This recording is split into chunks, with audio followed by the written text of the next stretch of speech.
నమస్తే, welcome to Suman TV.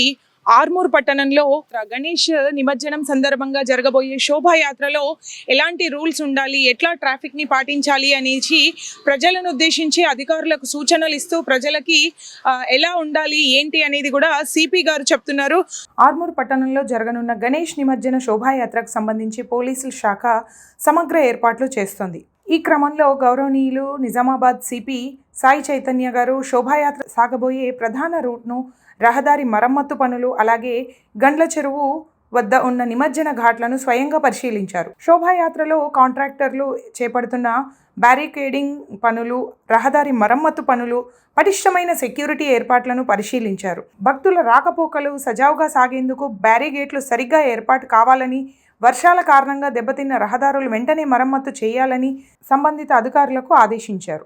అదేవిధంగా శోభాయాత్రలో భారీగా జన సామర్థ్యం ఉంటుంది కాబట్టి అట్లాంటి ప్రాంతాల్లో ట్రాఫిక్ను సమర్థవంతంగా నియంత్రించేలా ట్రాఫిక్ డైవర్షన్ ప్లాన్ను కఠినంగా అమలు చేయాలని పలు కీలక జంక్షన్లో ముఖ్యంగా ప్రత్యేక బృందాలను మోహరించేలా సూచించారు. ఈ పరిశీలనలో Armoor ACP Shri Venkateshwar Reddy, Armoor SHO Satyanarayana Goud, municipal సిబ్బంది చందు మరియు పోలీస్ సిబ్బంది ఉన్నారు.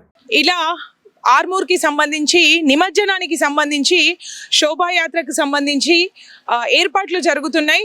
ప్రజలు కూడా చాలా జాగ్రత్తగా ఉండండి, సేఫ్గా సెక్యూర్గా గణేష్ నిమజ్జనంలో పాత్రలు కండి. సంతోషంగా శోభాయాత్రను ముగించుకొని మీరు మీ ఇళ్ళకి క్షేమంగా చేరాలని కోరుకుంటున్నాం.